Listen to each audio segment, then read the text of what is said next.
welcome back to part Dwa. Beer Sherpa. I am Danimal. This is Robert Rolfe Feddersen. Hi. We are going to be breaking down now 2 beers for you all. We're going to be first starting out with I Like That Rock and Roll. Because we do like that rock and roll. We totally love that rock and roll. That's Yes. what it should have been called. I love that rock and roll. I love it.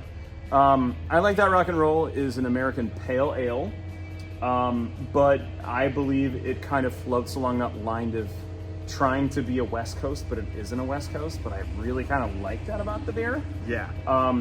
APAs, American Pale Ales, tend to be a little bit more approachable, a little bit lighter, whereas West Coasts tend to be a little bit more bitter and a little bit more harsh and resiny.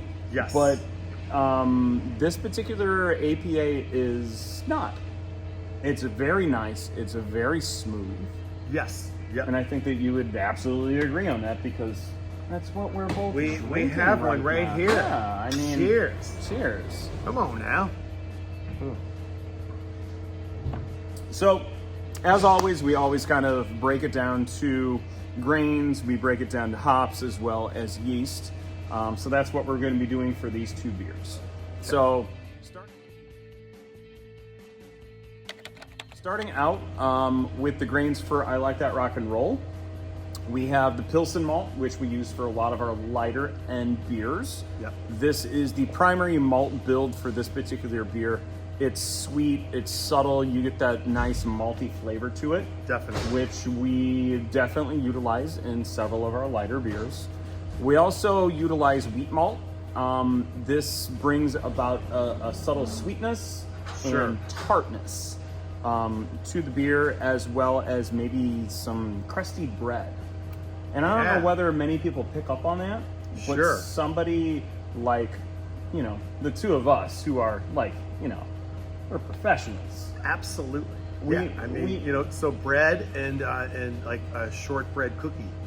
Yes. Kind of vibe. Shortbread cookie kind of vibe to that.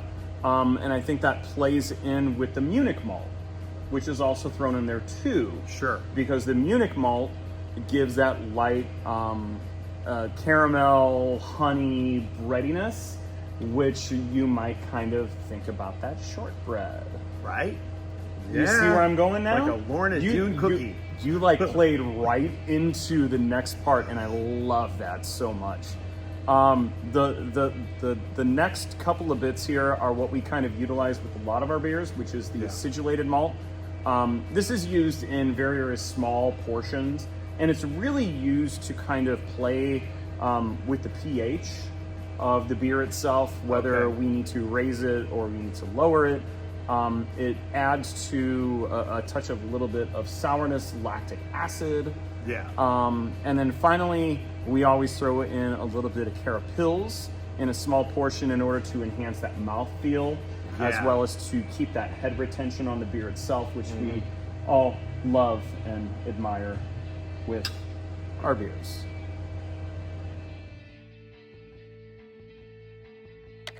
All right, so next we talk hops. The first hop that we utilize is the Centennial Salvo extract, and we are involving 2 hops in this particular extract. We're utilizing Centennial and Dorado.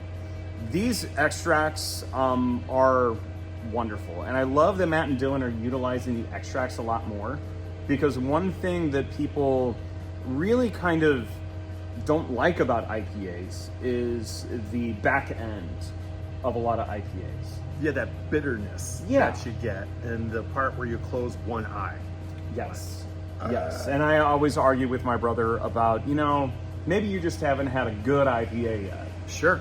And, I started talking to my brother about, the IPAs that we do here and what Matt and Dylan do and how we're utilizing these extracts.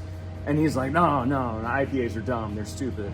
But I keep telling him, I'm like, you've got to realize with the extracts, the bitterness is completely eliminated out of the beer itself. And so the finish is so nice and clean, but you still get all of the power of those hops. So with the Dorado, you're getting the mango, the tropical fruit. It's Sure. there. You get the aromas of the stone fruit and the pear. Right. It's still lingering, and with the Centennial, you get the pine. The resiny, the pine, a little dankness to it. A little for bit sure. of danky. I You don't mentioned mind a little bit of danky. I don't. a little. Little. Yeah. But when it's too much, it can be a little overbearing. But in this case, it's so well balanced because they threw in the Columbus hops too, which were not a Salvo. Yeah. So the Columbus hops were thrown into the boil, and you're going to get those citrus aromas to it, but it brings in earthiness. It brings in pepper. Yeah. And it just kind of, I don't know, it mellows it out, it balances it out really, really well, makes it really approachable for an APA. I agree with you. I believe that the English have made incredible pale ales throughout history. And this to me is a hybrid because of that earthiness. How's it going? Come on now. Hey, Ed, good to see you. He has a fan. So again, that earthiness, is more like that hybrid of an English and an American. Yeah. And I think like what you get is a super friendly, super drinkable beer that has, like you were talking about, that clean finish, almost like a lager. Like there's a Subtly. like it almost drinks like that too because it's so smooth. It's extremely smooth. And you get all those flavors in the middle. Like they all come at you. And like while I'm kind of sitting on that last sip of beer that I had and I'm thinking about what Yeah. you just said, it's got a lagery like end to it when you let it kind of sit. It sits like a lager. You get that maltiness from the malt bill. And then the drinkability Yeah. with that. So I mean, Absolutely. you want to keep on rocking that. I mean, it's lagers are notorious for, I'm having one, I want to have another. Right. And when you're more adventurous, in craft beer, you think that you want to have. How's it going? Good, Pat. Good to see you. I'm just doing an interview Got with another fan. Dan's making a video. We're It's doing okay, I can edit it out. It's fine. yeah, and let me give you a hug. All right. So to complete that thought, I like that rock and roll, total American pale ale that kind of has the drinkability of a lager. And I love that you use the word drinkability because it truly does. Like you still get those hoppy notes to it, Yeah, and it's a wannabe West Coast. it's boxing. It's fighting. Yeah. But it truly is an American pale ale. Truly, yeah. Like when you boil it down, when you tell the difference between the two, it's an APA. It's not a West Coast. all the way. It's rock and roll. It's rock and roll, baby. Come on now.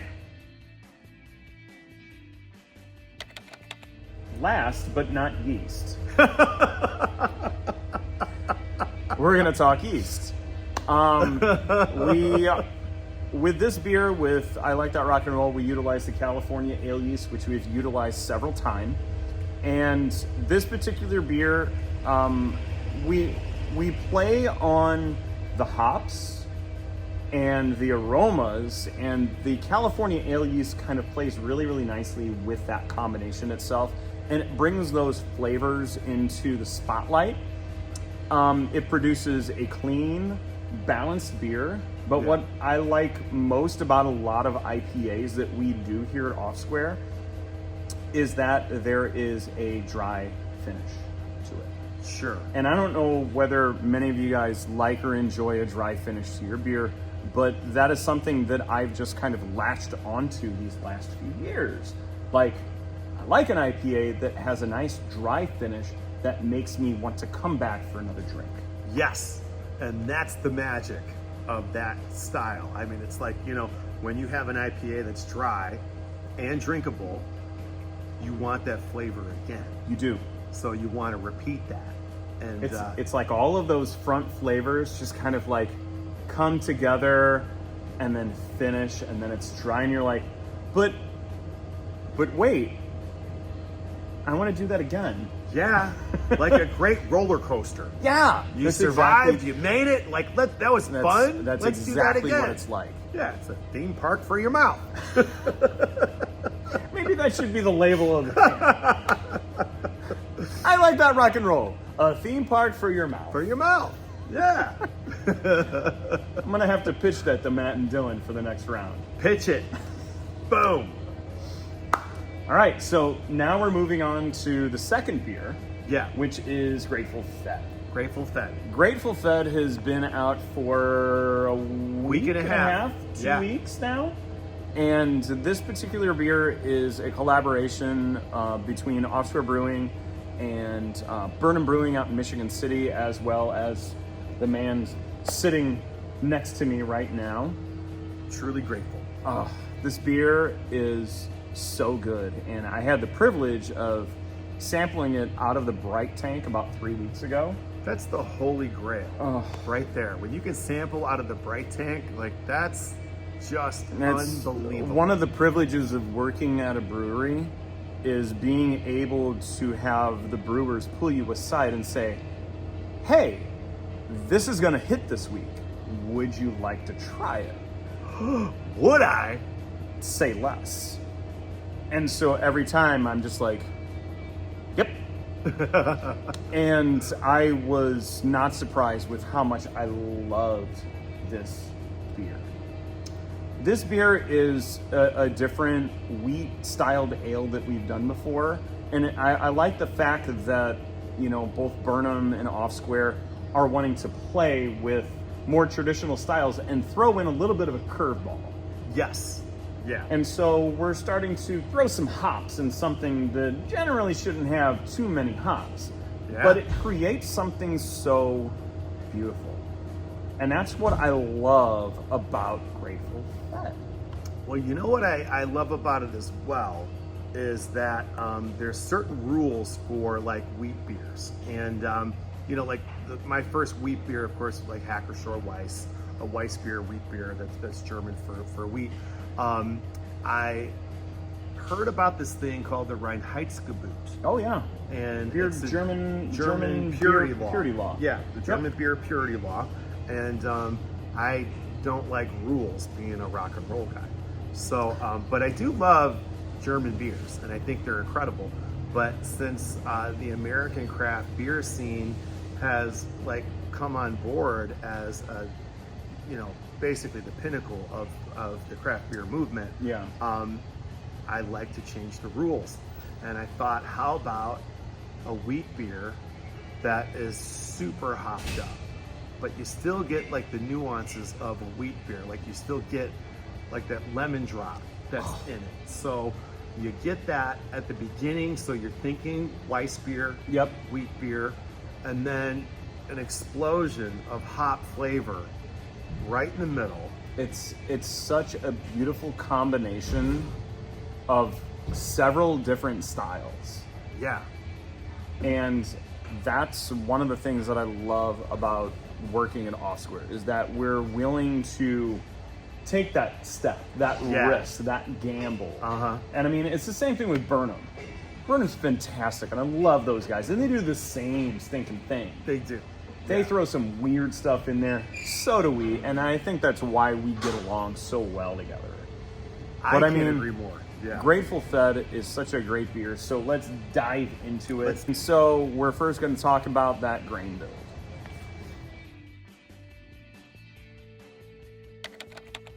So the grain build of Grateful Fed starts out with, again, that two-row malt. Two-row malt is going to be the light-colored malt. It's going to be lighter than that we use in a pale malt. It's sweet, it's clean, it's smooth, it's slightly cracker-like. Yeah. I love a good lighter style of beer with that cracker profile to it. Sure. Yeah, minus the salt. Makes it super, super drinkable. But then when you throw in the wheats in this particular grain build, it changes everything. So the first wheat that we utilize is going to be the white wheat. White wheat are going to be high in protein, which is going to add a little bit of cloudiness to it. And we don't have Grateful Fed out here. I like that rock and roll. But I like that rock and roll. Yeah. And I wish that we had Fed out here so you could see the difference. But Fed is a lot cloudier. And Definitely. that cloudiness is because of the proteins within the wheats that are utilized in this beer. It's going to help produce that fuller bodied feeling with this beer. And it also helps to maintain that head retention and the formation of the head itself. We also throw in another kind of wheat, which is the red wheat. The red wheat is a little bit different because it adds in a touch of bitterness, Sure.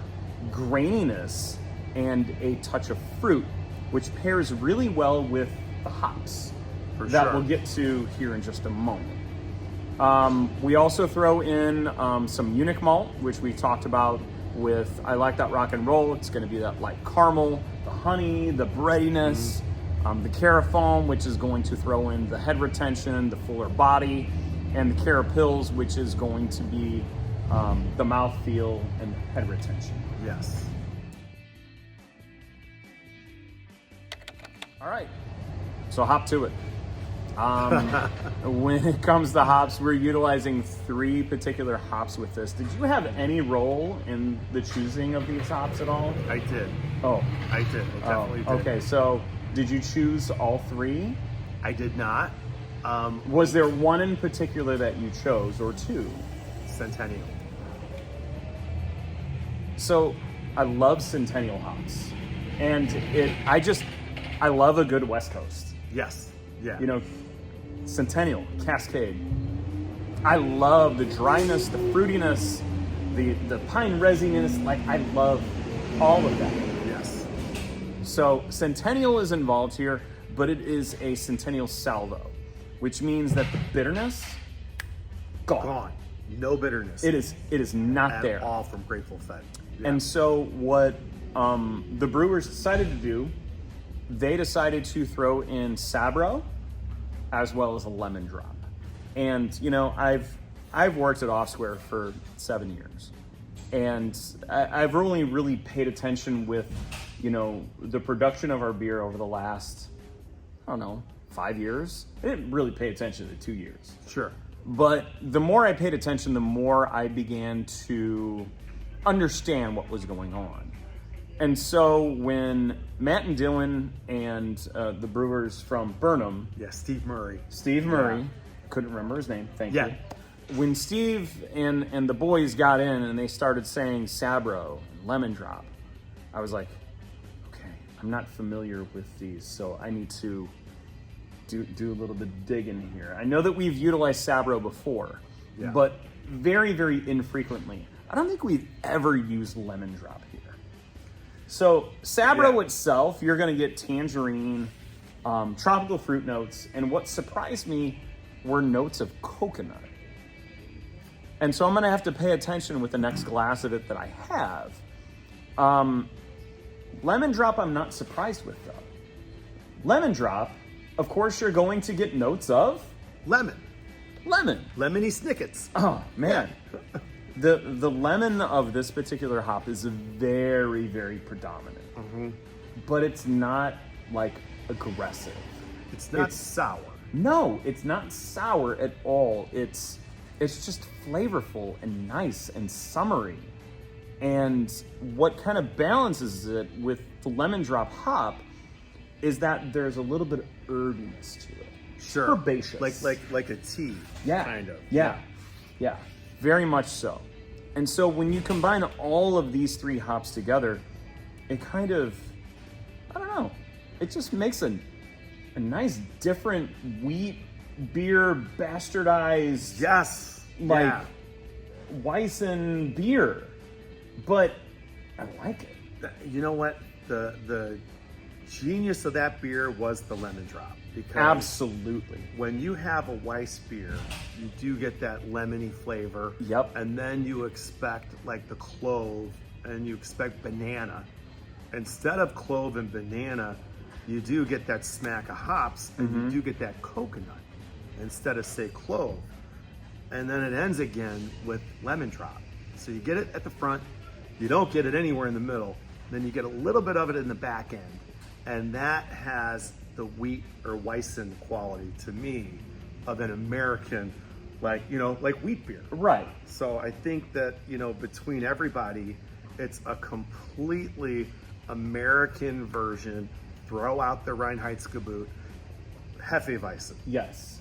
And it came out better than I could have ever expected. But I think the deciding factor here is the yeast.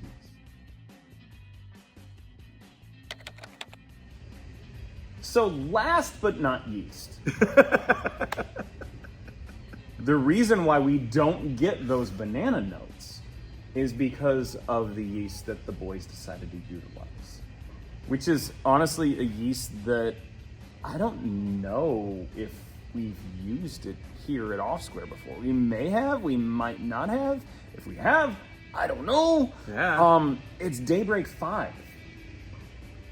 Daybreak 5 was the yeast that we utilized, and this particular yeast accentuates the hops.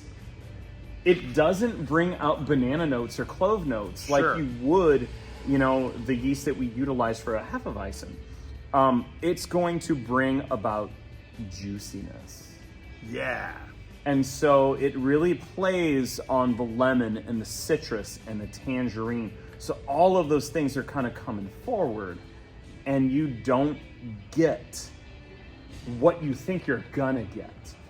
For sure. It's a complete surprise. And I love the fact that it's like this. Yeah. Because again, it's so nice, it's refreshing, it's approachable, and anybody could have it and be like, yeah, okay, I like that. That's what I love about it, is the friendliness of that as well. It's extremely friendly. Yeah, I think anybody that likes craft beer would try this and be like, oh, this is a little different. I like it. Like, that's how I felt about it when I first had a sip. Yeah. And, luckily I got to come here and have a little Bright Tank sample. Bright as Tank well. action. I mean, can't beat it. The holy grail. But that friendliness, again, is prevalent in this beer, and that drinkability. And the thing I love most about Grateful Fed is the softness of it, because it is a wheat beer. So you expect that softness. And I think that softness after that, now you're expecting banana and clove. But you don't get it. You're not getting it. No. No, this is an American. It's such a weird play on your palate. Yeah. But I like that. Definitely. It's different. And it keeps you guessing. And that's what I love about what we do. That's why I'm grateful for what you do. And that's why his name is Fed. That's me! Well, there you have it. Not only do we have an interview down over the course of 2 parts, we have 2 beers down. I Like That Rock and Roll has gone over extremely well. We did it last year. We're doing it again this year. We're selling it like hotcakes. It's an extraordinarily approachable APA. All of those fruit flavors and aromas with that subtle touch of pine and the floral notes that are in it. The subtle little bit of bitterness is kind of what you would expect, that touch of dry finish. It is one of my go-to beers after my shift. Not gonna lie. Wow. It really honestly is. That's an honor. Like, it is one of my go-tos. And my second go-to lately, ever since we put this beer out, has been Grateful Fed. Like, they are 2 of my go-to beers. Grateful Fed is so citrusy. You get that nice wheat mouthfeel. Yeah. It's nice on a nice summer day. It's dry, but it begs you back for another taste. It's subtle, it's fruity, it's lemony, and it's just such a welcome addition to our summer lineup here at Off Square, as well as probably at Burnham. And I know that they're doing great over there with this beer. They are, yeah. And it's summertime, so it's definitely a summer beer. It's patio beer. Yes. It's pool beer. Yes, no doubt about it. Absolutely. Both of these beers are available in 4-packs to go if ever you stop into Off Square, and I'm pretty sure at Burnham itself. Yep, it's over there too. And it is on tap at both establishments itself. As always, thank you guys for joining us. I know that this has been broken into 2 parts, but believe me, it's been worth it. Please make sure that you guys like, you subscribe, and until next time, Come on now!